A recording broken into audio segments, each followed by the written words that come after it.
Ya, bismillahirrahmanirrahim. Assalamualaikum warahmatullahi wabarakatuh. Saudaraku, muslimin dan muslimat dimanapun berada.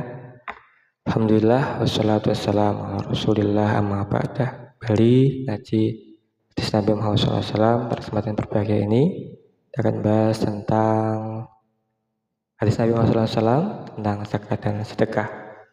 Tema pada kesempatan pagi hari ini adalah tentang Rasulullah SAW pemimpin yang mengajarkan perlunya kepedulian sosial dalam zakat dan sedekah.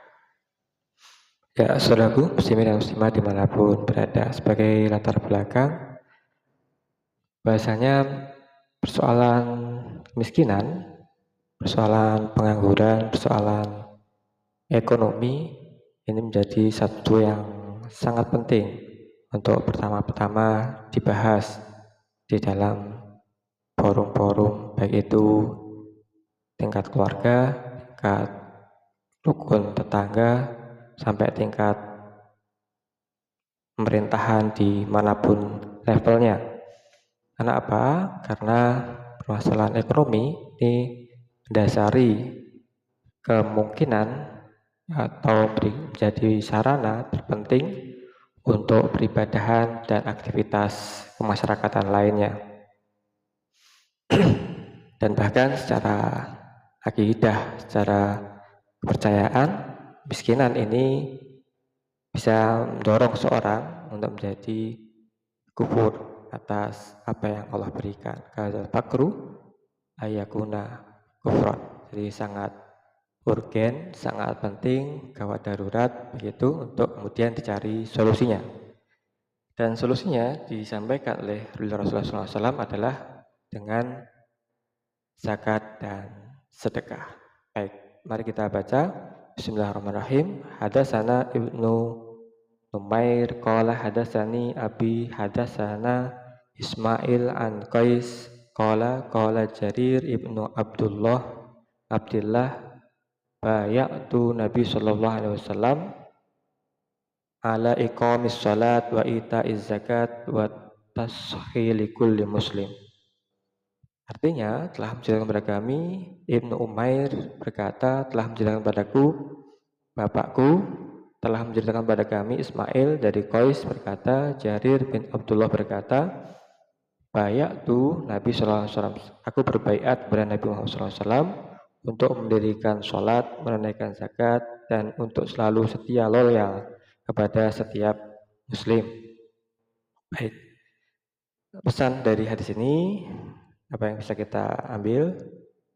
Menjawab pertanyaan dalam latar belakang di atas, bahwasanya dalam wujud apa kepedulian sosial kita kepada sesama umat Islam ataupun sesama manusia. Benar, kepedulian itu wujud terpentingnya lembaga yang difardukan, diwajibkan bagi kita setiap muslim. Ini adalah bagaimana mendirikan zakat setelah sholat, dan setia di dalam bagaimana mengatasi persoalan setiap muslim. Baik, yang pertama tadi sudah disampaikan, wujud kepedulian sosial itu hendaknya melembaga di dalam pelaksanaan zakat dan sedekah dimanapun tingkatannya, dimanapun levelnya. Berikutnya, mengapa zakat itu begitu pokok di dalam ajaran Islam sejak awal? Benar, karena kita sebagai hamba Allah Subhanahu wa taala tidak boleh berlepas diri dari kondisi masyarakat di sekitar kita. Profesor Yahya Zuhri Shihab berpendapat bahwasanya fakta sangat menarik bahwa kewajiban zakat ini menggunakan kata atu dalam bahasa Arab. Satu kata yang akarnya dapat dibentuk berbagai ragam kata dan mengandung berbagai makna. Maknanya antara lain, atu itu adalah istiqomah. Zakat dikeluarkan dengan sikap istiqomah atau ajek atau berkelanjutan. Jadi menjawab persoalan secara berkelanjutan. Sehingga tidak terjadi kecurangan baik dalam perhitungan, pemilihan, sampai pembagiannya. Yang kedua, atu ini maknanya bergegas, bercepat-cepat dalam pengeluarannya. dalam arti tidak menunda-nunda hingga waktunya berlalu. Atu yang kedua adalah bergegas-gegas. Atu zakat, makna atu yang ketiga adalah mempermudah jalan penerimaannya. Bahkan kalau dapat mengantarkannya kepada yang berhak sehingga tidak terjadi berkembangnya kemiskinan secara berlarut-larut.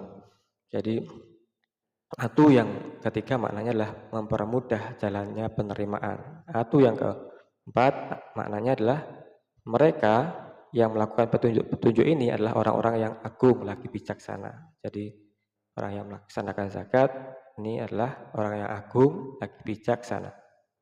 Nah, berikutnya yang ketiga, zakat selanjutnya memantapkan kesucian jiwa, melahirkan ketenangan batin bukan hanya bagi penerima zakat tetapi juga bagi pemberinya. Karena ketinggian dan iri hati dapat tumbuh pada saat seorang tak berpunya melihat seorang yang berkecukupan namun enggan mengulurkan bantuan. Kedengkian ini melahirkan keresahan bagi kedua belah pihak. Jadi ketika ada orang kaya kemudian cuek terhadap fakir miskin di sekitarnya, ini akan menimbulkan kedengkian secara langsung ataupun tidak langsung. Kedengkian ini melahirkan keresahan bagi kedua belah pihak.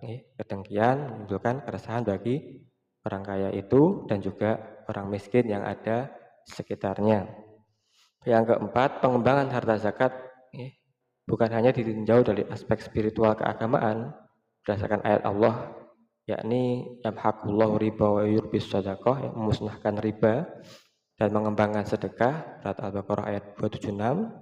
Zakat juga harus ditinjau secara ekonomis psikologis, yakni dengan adanya ketenangan batin dari pemberi zakat, ia dapat lebih mengkonsentrasikan usaha dan pemikirannya guna mengembangkan hartanya. Jadi dengan adanya ketenangan, bahwasanya ketika orang membayar zakat ini didoakan oleh orang fakir miskin yang menerima zakat ini, ya Allah berikanlah keberkahan atas hartanya sebulan, begitu doanya. Maka si orang kaya, si pengusaha ini akan tenang di dalam mengembangkan hartanya, berusaha melakukan satu transaksi dan sebagainya. Di samping itu, pemberian zakat mendorong terciptanya daya beli baru. Nah, ini zakat menciptakan daya beli baru, terutama daya produksi dari para penerima tersebut. Jadi bukan hanya daya beli konsumtif, tapi juga produktif. Jadi zakat produktif ini sangat dianjurkan. Saudaraku, muslimin dan muslimat dimanapun berada, maka cara kita untuk berempati, untuk mencari solusi tentang kepedulian sosial, yakni tidak lain tidak bukan adalah dengan membayarkan zakat, melembagakan zakat, menguatkan perangkat-perangkat untuk pelaksanaan zakat di level manapun, di tingkatan manapun kita berada. Sehingga apa tadi?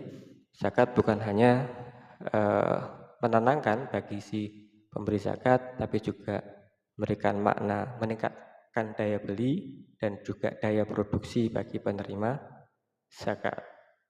Ya, jelas janji Allah dalam surat Al-Baqarah 276, yamhaqullahu riba wa yurbis shadaqah.